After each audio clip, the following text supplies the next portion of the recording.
Hey, Bolt fam. Welcome to another episode of ChargersCast. It's been a little while since our last episode. In fact, this is the first episode of the off season, the 2025 off season.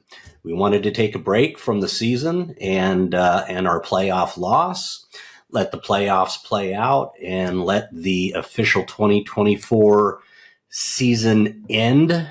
Let that come to a conclusion before we start getting into all of the fun activities associated with the off season. So glad to have you with us. Again, welcome to another episode of ChargersCast.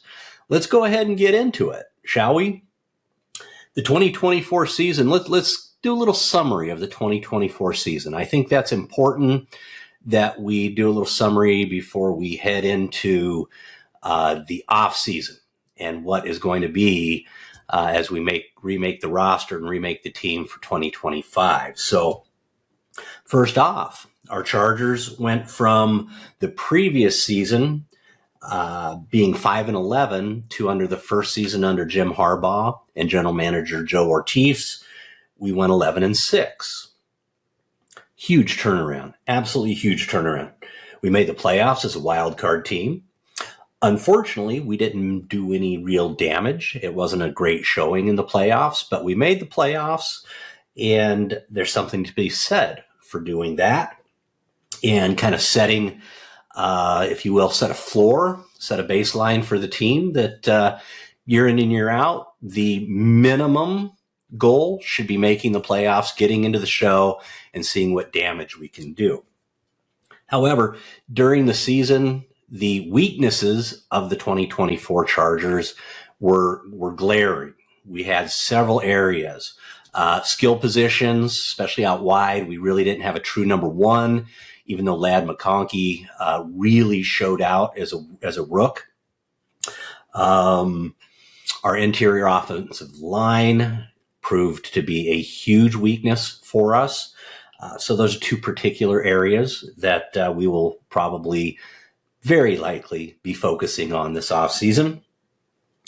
The thing I believe we kind of concluded the tail end of the season is this team actually overachieved. If you look at the 2023 roster versus the 2024 roster, I think you could make a pretty good case. 2023 roster was significantly better, but the coaching was clearly inferior. And so with better coaching and a general manager that was filling in some really key blue collar roles throughout the season, filling some holes, we overachieved and went 11-6, made the playoffs. So there's a lot for us to be very optimistic for as fans heading into 2025. Also,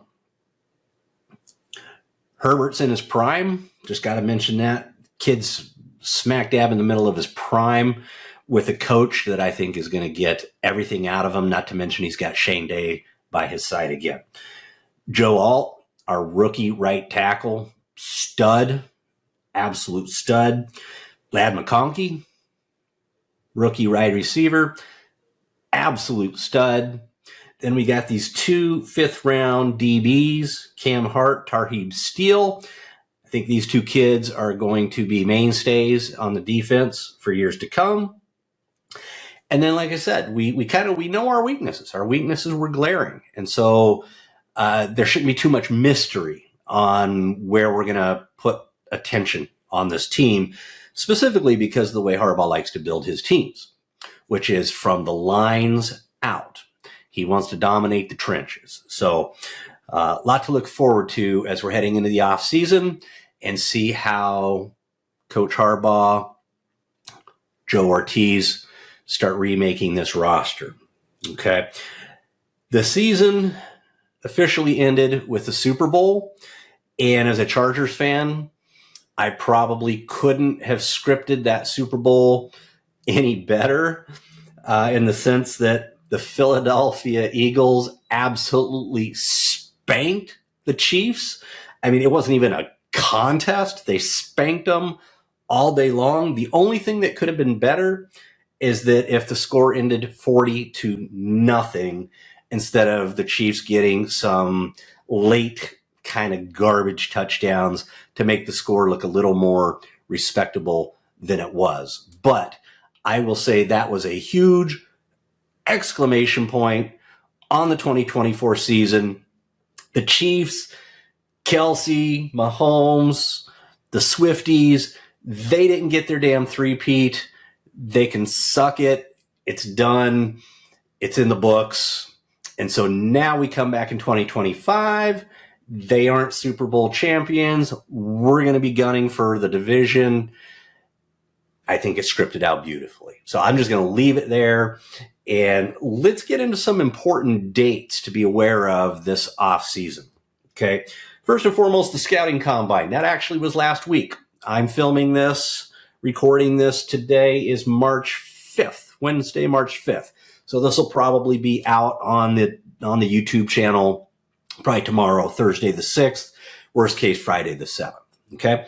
So last week was the combine, scouting combine. Everybody gets together, looks at the players, measures them, interviews them, all that fun stuff. I don't personally get too much into the combine. So it wasn't a date for me relative to the pod that was going to be significant for me conveying any information to you guys out there. The next date of significance is the tampering period just before free agency.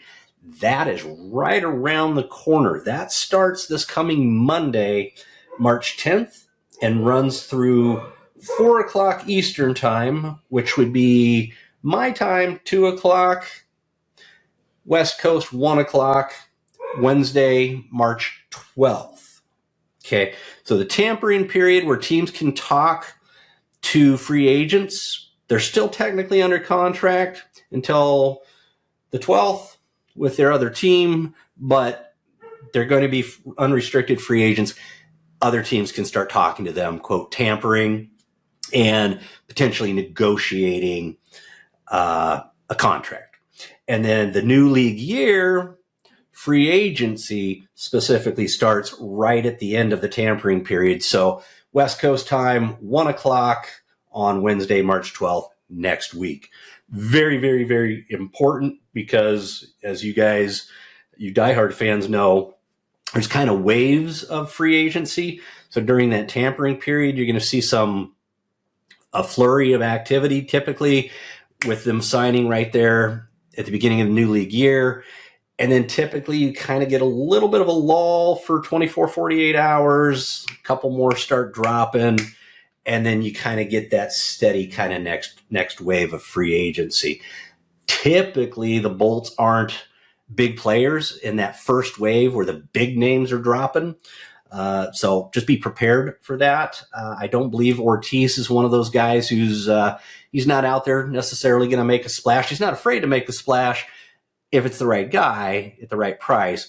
But Ortiz doesn't strike me coming out of the Baltimore organization as a guy who's going to go overpay for a big name. He's going to get a guy that's going to fit in with the team, going to be a team player first and contribute before he is more concerned about sucking up a ton of our salary cap and being a prima donna. So just FYI there. After that, we will be looking at the draft. The draft is April 24th through the 26th. So those, for me, those are the two marquee dates, okay? The new league year starting next Wednesday, March 12th at 1 o'clock Pacific time, 4 o'clock Eastern. And then the draft, late April, April 24th through 26th. Then we're going to have rookie mini camps in early May, training camp mid-July, preseason starts mid-August. And then one last interesting date that I'll mention here, and then we'll just kind of start getting into free agency a little bit, specifically Chargers free agency. But the regular season is going to kick off Thursday night. I don't know the teams yet. They may have been announced. I didn't bother to go look it up. But Thursday night, September 4th, the Chargers week 1 home opener is that Friday night, September 5th in Brazil. Personally, never been a big fan of the overseas out-of-country games. Never been my thing, especially when it's us that's giving up a home game for it. But it is what it is. So we're kicking off week 1 on a Friday night in Brazil. Now, it could be worse. It could be over in Europe. At least this case, it's South America. So time zone-wise, much better for the team. And then the other thing is, we get the damn thing out of the way week 1. Win or lose, it's week 1. Get it out of the way. So those are some significant dates to pay attention to. Right now, the ones we should really be focusing on is the start of the new league year, Wednesday, March 12th, next Wednesday. And then the draft's going to be following next month at the end of April. All right. So let's get into the Chargers free agents. We've got quite a few free agents on this team. And there's a few other players that aren't free agents that we should probably talk about as well. First and foremost, though, we've actually re-signed one of our own players, Elijah Molden, safety Elijah Molden. And it's not very, let's call him a DB because he can also play the slot. He's a good corner. Excuse me. But he's technically a safety. We re-signed him. We extended him for 3 years. We did that about a week and a half ago. This is one of the reasons I really love Ortiz. Elijah proved to be a critical piece to that secondary, and he fit right in, and he's a team player, contributor right out of the gate, and we were able to extend a key piece for 3 years at a very fair price. It's just under $19 million. I want to say it's like $18.75 million. So we've got Derwin, we've got Alohi, and we've got Elijah that key players. And Elijah really allowed Derwin to do the Derwin stuff, which is come down in the box and be a factor there. So just super, super smart the way Joe approaches how he builds a team and how he identifies key players and then takes care of business. So was really pleased to hear we took care of Elijah.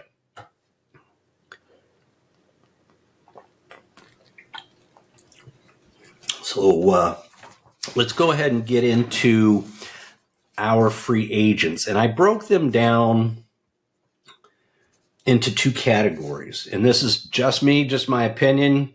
I invite you guys to go down below and leave some comments for any disagreements you may have with how I tab these folks. But I basically put them in a keep them if we can. And there's some caveats to keeping them. It's not just, don't go overpay everybody. And the other one's just let them walk. Okay. So I'm going to start with the keepers. Khalil Mack. And he's one of the ones I'm going to say pay the man. Okay. At this stage of his career, what he's able to produce, don't squabble over a few bucks.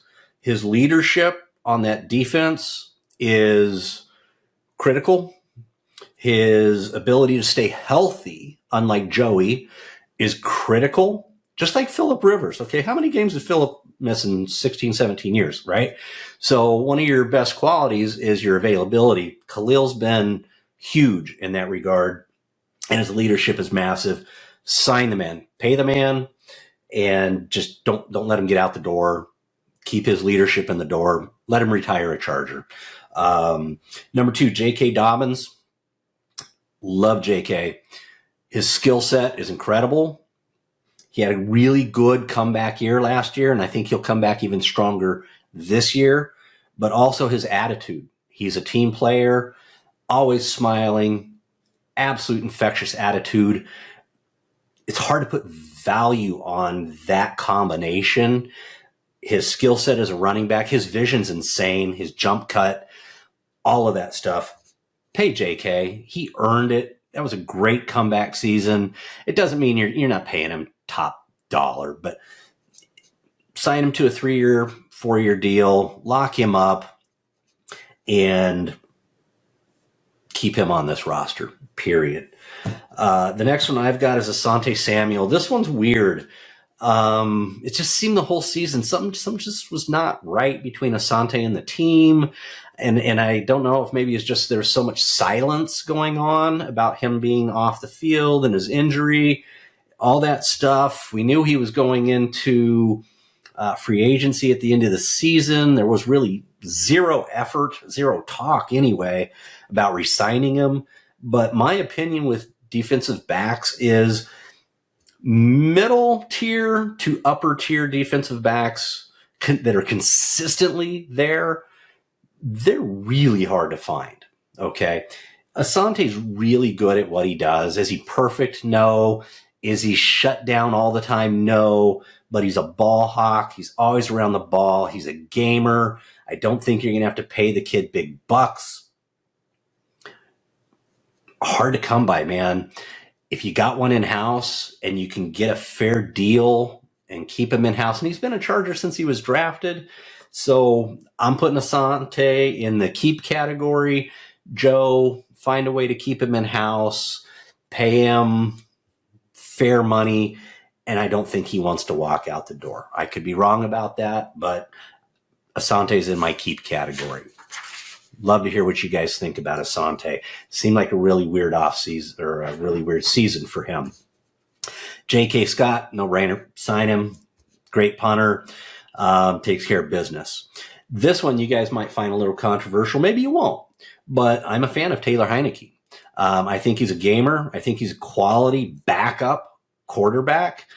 And why go looking for another backup quarterback if you have a decent one in-house who, in a pinch, if Herbert goes down, we're screwed. Okay. Sorry, I'm not going to mince any bones about that. Herbert goes down, we're screwed.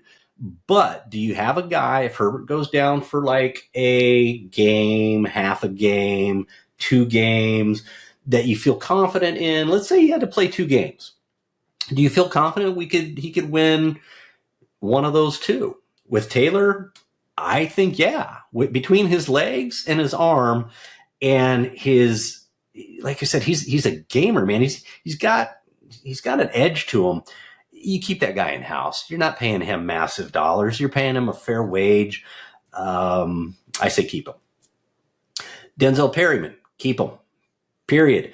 Denzel's role should not be a full-time starter. And with Junior Colson hopefully coming in healthy next season, Denzel's going to be the savvy veteran role player, which is the perfect role for him and his leadership. So I say keep Denzel for the role that he will fill as a leader, kind of a coach on the field. And when we need him to come in and spell, the dude's a thumper, man. So Denzel's a keeper in my book. Morgan Fox, hands down's a keeper. Okay, Morgan's your blue-collar, lunch pail, hard hat wearing dude who can actually get pressure up the middle. The guy's got a certain skill set where he can put pressure on the quarterback up the middle, which is hugely dangerous when you can push the quarterback from the middle of the pocket. It lets your edges be better. And Morgan's just got a skill set for that. And he's not a top dollar guy. Again, he's a lunch pail, hard hat wearing guy. He reminds me of Damian Square. I was always a huge fan of Damian Square, and we would never up Damian for like 2 or 3 seasons. We'd always, every off season, he'd be a free agent, and then we'd re-sign him late in free agency to another 1-year deal. To me, I think that was kind of unfair. Sign him to a couple-year deal. You're signing him to fair money, and you know what you get with the guy. It's not like you don't know what you get. So I'm a huge fan of Foxy's. Re-sign Fox. Next up, Poona Ford. Poona Ford showed out this season. And again, he's a big body, puts pressure up the middle, fits our scheme beautifully, which is hard sometimes to find a guy that's a journeyman that really fits your scheme. Poona does. I don't think he's a top dollar guy. I think he loves the team. I think he loves the coach. I think he's a great fit. Let's keep Poona. I think we can put a deal together that fits our salary cap. By the way, we've got a ton of salary cap. We're 70 plus million salary cap this season. So we've got some room to pick those marquee players and then fill in with these role players very well. And Puna fits that. The next on my list is Christian Fulton. Kind of go back to Asante Samuel. Finding defensive backs that are mid-range and up are very hard to find in the league. Christian, while he was not perfect this season, I don't know where we would have been without him this season. He was very critical, holding down one side of the field for, I think it was at least 14 of our 17 games, something like that. I think he missed a couple games, but he was available for most of the season. And, DBs aren't going to have lapses. It's the NFL. It's a passing league. He held his own. I would love to have him back and see what he can do in a second year in this scheme under Coach Harbaugh and Jesse Minter. So I want Christian back, and I think we can get him back at a good number. Nick Niemann, he's an interesting one. I love Nick Niemann. He is an awesome special teams player, and he can come in and fill in the linebacker position for a game or two here or there throughout the season and do it very admirably for a very modest wage. And so he's a no-brainer in my book. You just re-sign Nick Niemann, end of subject. Next up, Tony Jefferson. I'll equate Tony Jefferson to Denzel Perryman. Okay, coach on the field, years of experience, eyes and ears for some of the younger guys who may be more athletic these days. But if a guy goes down for a few snaps, half a game, a couple games, Tony proved that while he's maybe a little bit older, his mind is sharp and he can make up for those missed physical steps by being mentally on top of things. And so you get the coach on the field, guy who's very capable. Remember that preseason game? He had like 3 picks. No-brainer. Sign Tony, fair wage, and you've got additional leadership on the team. I mean, literally, the guy's like a coach on the field. This one might be a little controversial. Bradley Bozeman, okay, center. I'm not saying to keep Bradley as the starting center. However, I'm saying keep Bradley as a backup. Now, there could be some things that happen between now and the draft that would change my mind on this. But as we sit right now, I think he could be a valuable piece at a fair price as a backup center. And I believe he can play both guard positions. And so now you've got a guy that's very capable that you're paying a fair salary to, who can help man the middle in a backup role. Okay. Linebacker Troy Dye, special teamer, and kind of like Nick Niemann, can also come in and fill in, and he did. He filled in admirably this year in a backup role. Those roles are critical. And if you can get those guys and you know what they're capable of doing and you get them at the right price, you keep them. Now, it doesn't mean you sign them necessarily on day one of free agency. Maybe you do. Joe has a way of valuing these guys, and certain guys who we may think aren't top priority, they may put a top priority on them simply because they want to just check that box and get that taken care of and know that it's taken care of. So Troy Dye is another one. I say, let's keep him. As long as we can get him at the right price, he fills a very specific need for us. So that's it on my keepers. Now, if you have a list in front of you of all of the Chargers free agents, then you know all the other ones. I'm saying, let's let them walk. Okay. Hang on. Got to wet the whistle here. Getting a little parched.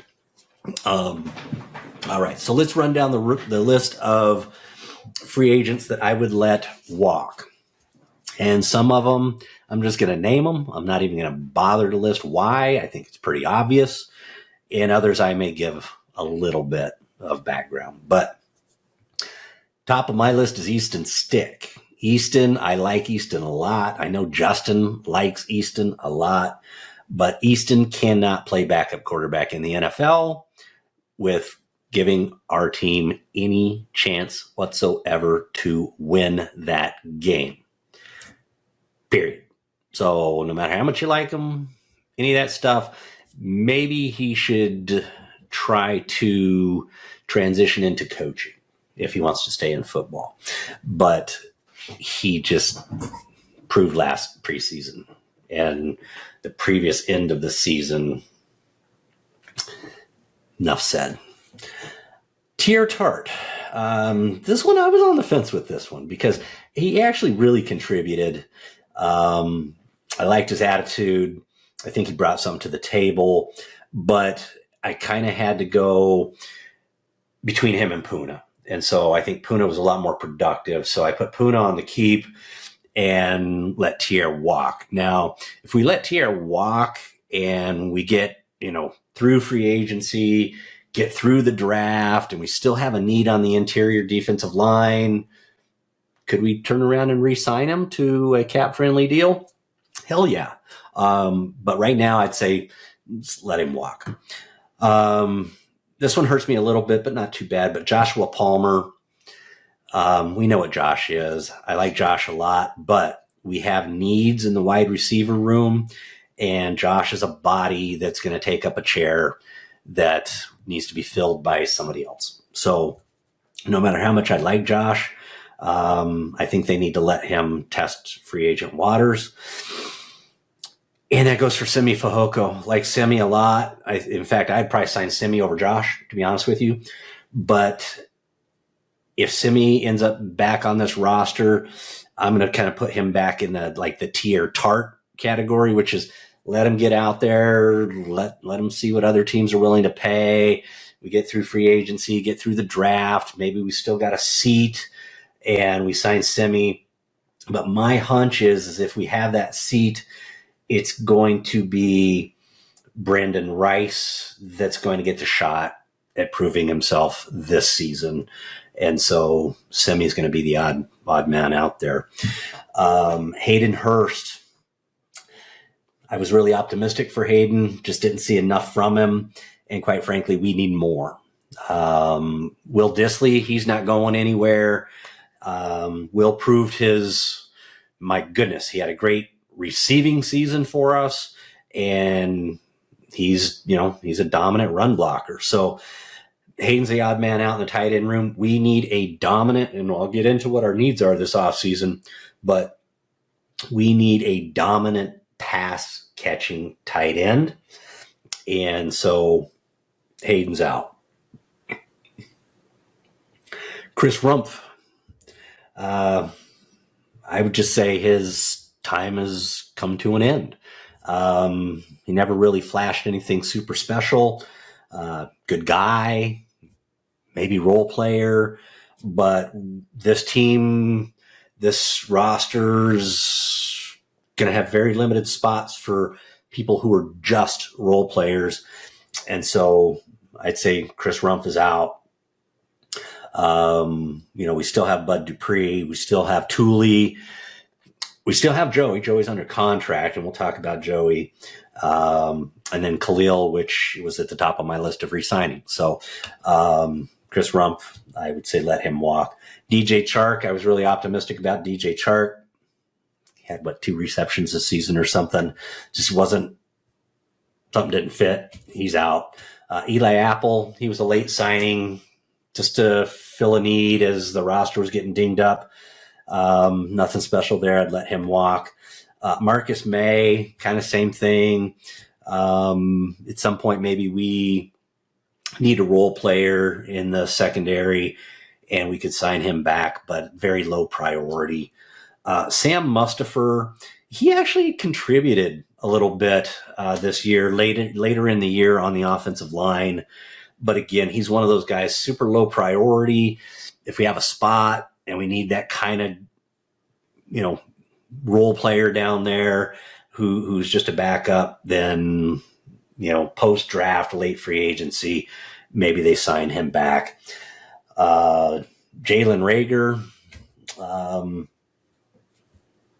again, we need more dominance in the wide receiver room. And we'll talk about folks that are out there, both in free agency and in a later pod in the draft, that definitely would deserve a spot in that room far sooner than Jalen Reagor. And then last but not least, Shaq Quarterman. Let him walk as well. So let's talk about a few other areas of attention related to free agency in the draft. We've got a few folks who aren't free agents, but maybe they should be. Okay. But first off, let's start with Rashawn Slater. Okay, Rashawn Slater is due for a new contract. All right, we had picked up his fifth-year option, and now's the time. If you're keeping him and you're committed to him, now is the time. You do not let him get to free agency next year. And so he's probably number one. They're probably already working on it, is get his butt signed, get him locked down so that we have those bookend tackles for Justin for between Joe's contract, at least, the next 5, 6 years, 7 years. So number one, Rashawn Slater, get him a new deal. He's getting a big bag of money. I wish I was him. But then again, maybe I don't, because I would hate to go against Max Crosby and those guys. Let's talk about Joey. Joey's interesting. I really am a big fan of Joey Bosa. Huge fan, actually. However, I've already mentioned it in this pod, and I've mentioned it many, many times in the past, just like Phillip Rivers, LT, Rodney Harrison, Junior Seau. I mean, a lot of our Chargers legends, one of the things that made them legends was the fact that, well, look at Antonio too, right? Was their availability. So one of the most critical things is your availability. Joey has never been able to stay healthy. I think maybe he had one season where he played almost all the games. I don't know if he played every game. He might have had one season where he played every game, but if not, he was missed only one or two versus missing like half a season. And I don't know how much of that's injury versus Joey not feeling comfortable playing injured. And what I mean by that is when he's not 100%, I get the feeling Joey feels like he's going to hurt himself more. So he always waits to get back to 100%. I could be totally wrong on that. And if you're watching this, Joey, please don't take offense. This is a fan from the outside looking in. And Lord knows I don't get, all the behind the scenes. But that's what it appears, is he's not always comfortable playing injured because he's afraid he'll injure himself worse. And I can get that. But then you look at other players that rarely miss time, and they're all banged up. Okay, they're banged up, and they're still out there playing. And so Joey's due a big bag of money again this season. I want to say he's pushing 25, 30 mil is what he's supposed to make this season. And I don't know if the Chargers are willing to pay him that money, knowing, they may not get a full 17 games from him. And so do they rework his contract, and not just for one season, maybe extend him out another 2 or 3. Joe, by the way, Joey said last season he would love to finish his career as a Charger, and I love that. As a Chargers fan, there's nothing I love more than to have one of our studs that we drafted play their entire career as a Charger. So that's my wish, okay? I wish Joey never plays for another team but the Chargers, but I also understand it needs to work for both sides. And so maybe the Chargers get something done so Khalil and Joey get another run for another couple years, maybe, while Justin's in his prime and Harbaugh's really making this team into the team he wants it to be. That would be sweet if we have those two guys, and then Thule, which Thule's in his, if Joey wasn't on this team, we wouldn't skip a beat having Thule on the opposite side of Khalil. Thule is ready to be a full-timer if he had to be. But I really love the rotation of Khalil, Joey, Bud Dupree, and Thule. And by the way, Bud Dupree's still under contract, okay? So cap-friendly deal. Why are you going to let go of Bud? You keep Bud, keep him in the rotation. Seemed like a really good team player. Seemed like he fit in really well, especially in that room. Everybody said he was kind of the guy who kept the room lively. So Bosa's kind of the odd one there. I think Ortiz is going to find a way to get Khalil back. I do. Maybe I'm just being a fanboy and that's my heart talking, but I think Khalil wants to be back too. I think he really likes this team and he likes the dynamics. So I don't think we have to sign him at the uppermost. I think we'll be able to get him. So what's going to happen with Joey? Keep your eye on that one.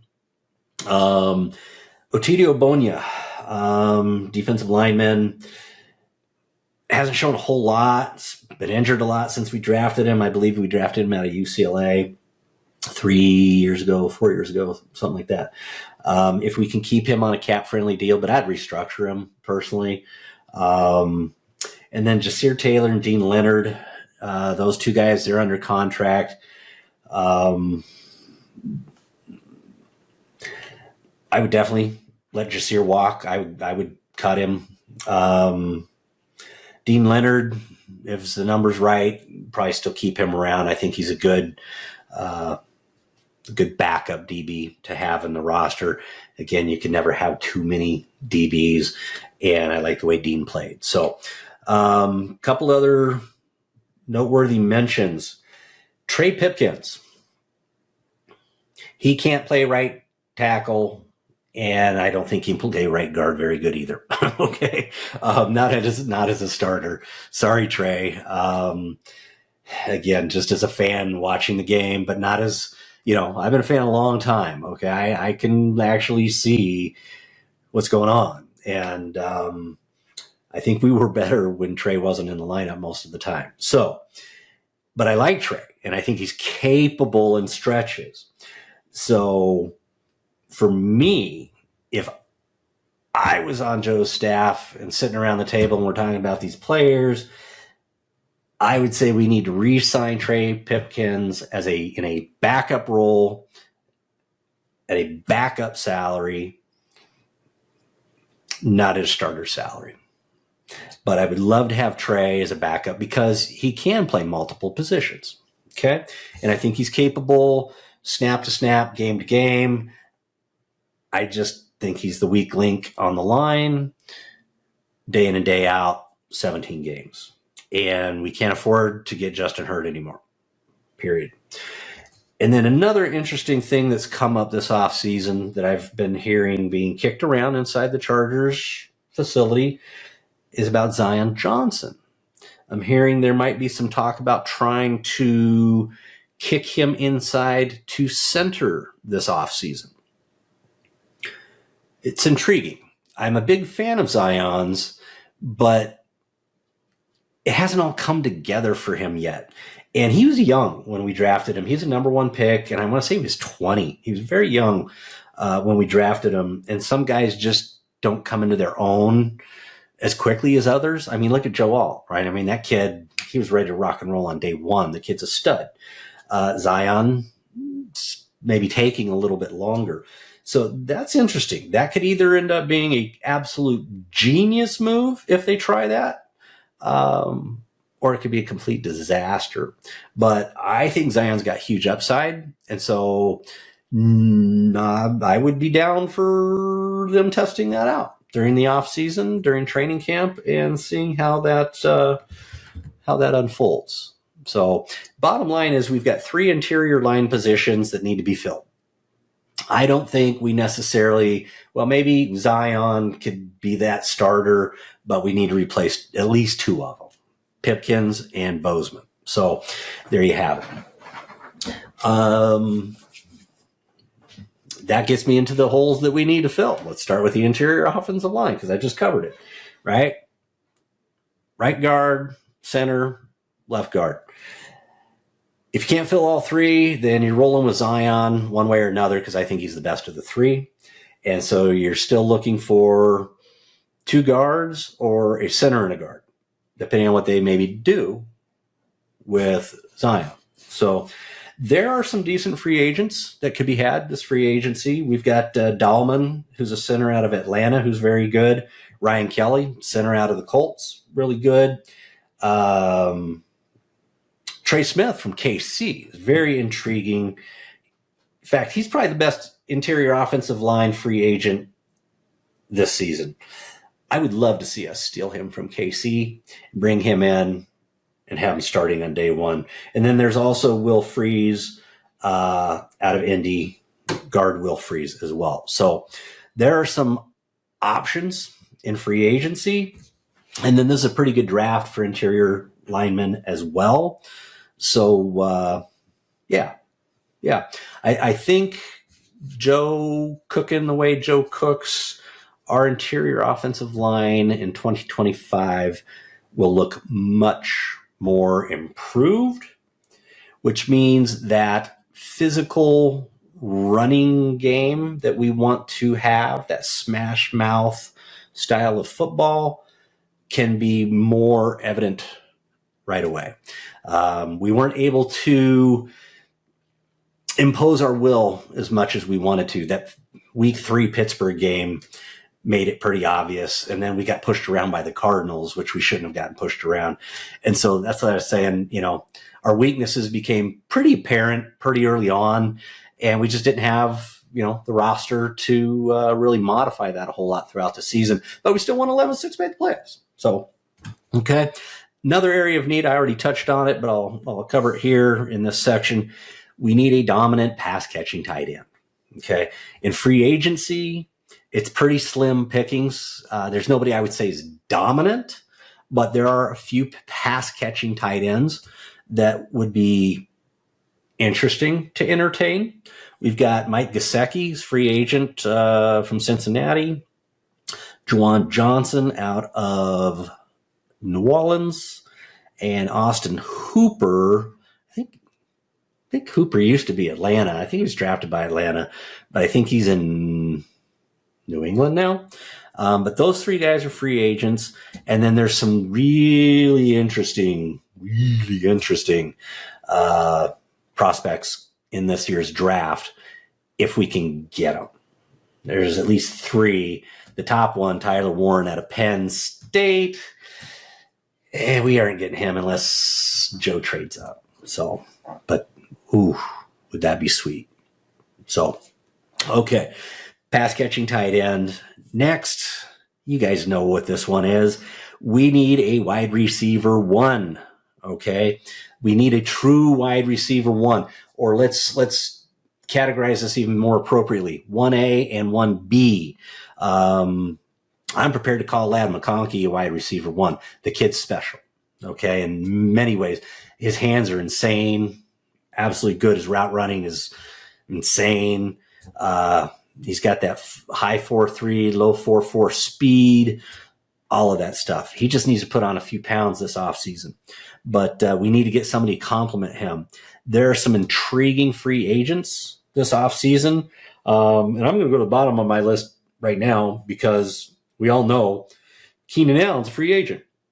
And he's verbalized that he either wants to play again in Chicago or come back to L.A., Rams or Chargers, it kind of sounded like, but I would suspect, given his choice, he'd prefer to play with Justin. Is Keenan a true wide receiver 1? No, at this stage of his career, he's a possession receiver. He's a wide receiver 2, but he's a free agent, and I think he's realistic. He got his bag of money, right? He didn't want to give up his bag of money last year, so he got his bag of money. I think he'd be willing to come back, play with Justin on a cap-friendly deal. So I would sign him in a heartbeat.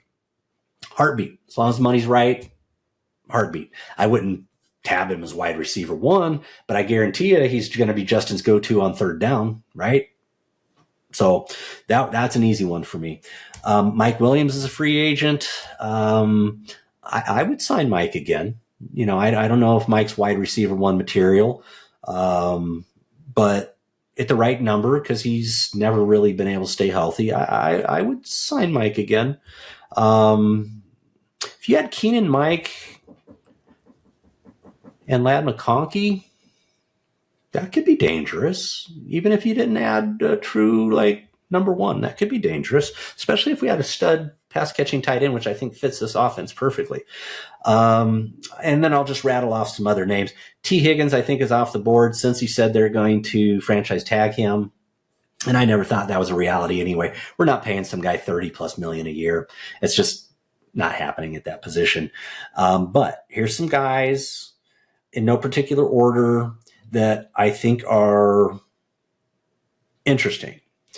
Stephon Diggs, very capable. Wide receiver one, maybe no, but he's very capable.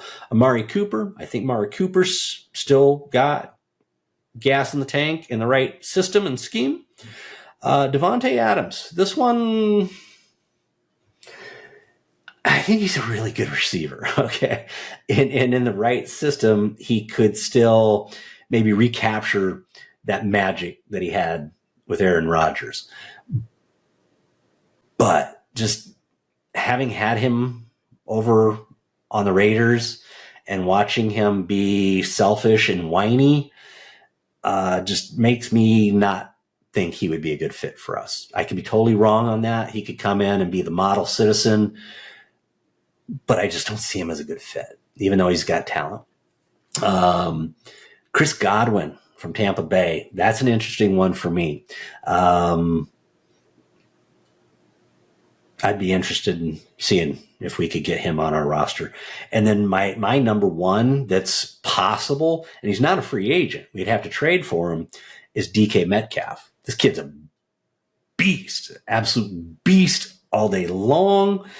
And his coach from his rookie season until the year before last was Sanjay Lal, his wide receivers coach, who is our wide receivers coach last season and going forward.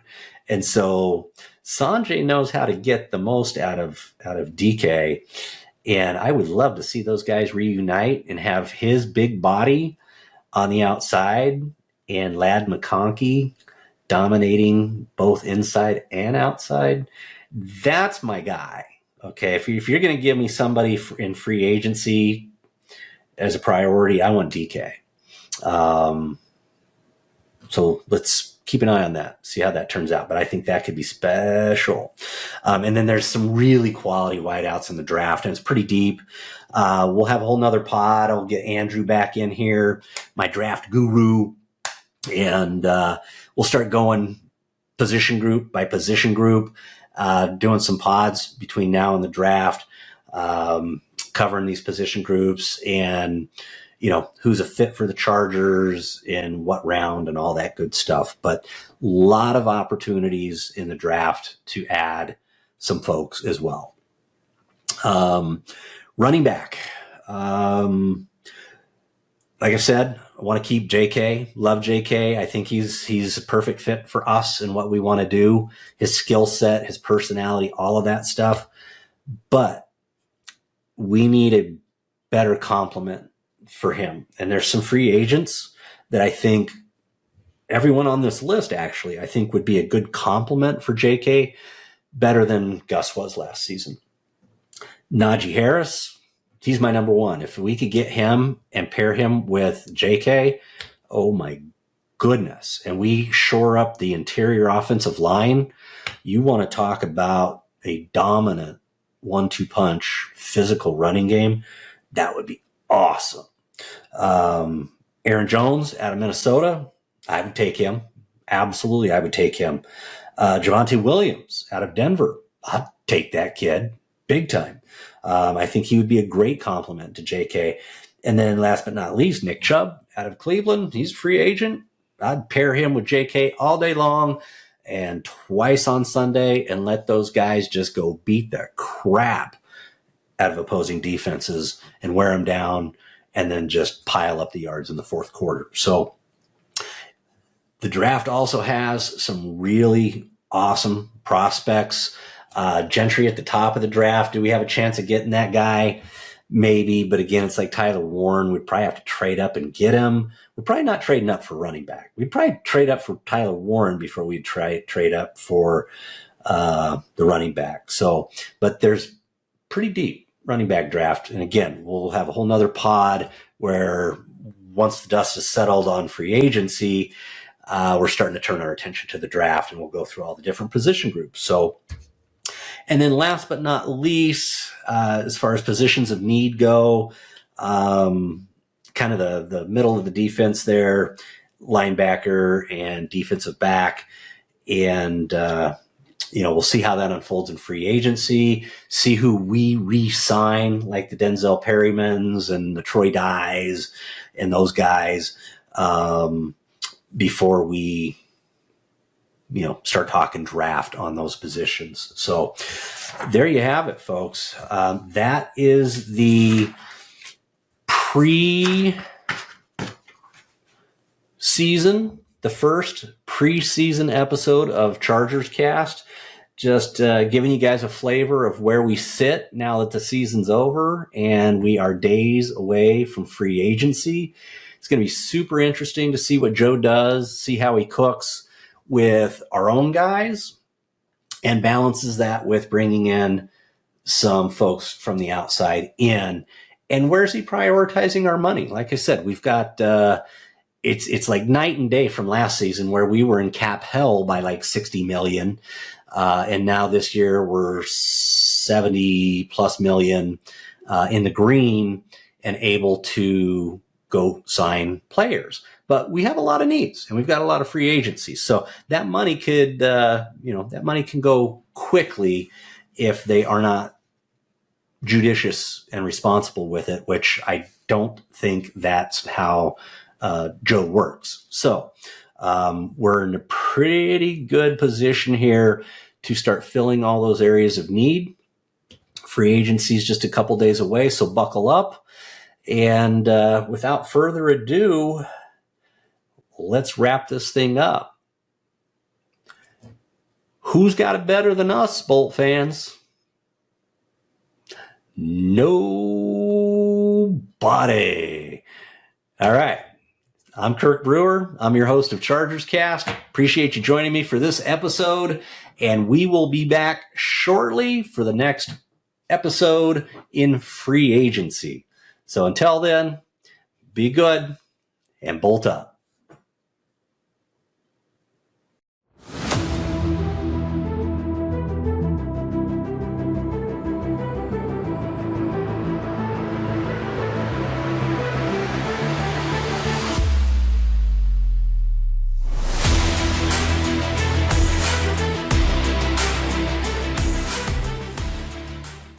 Hi, I'm Kirk Brewer, the creator and host of ChargersCast.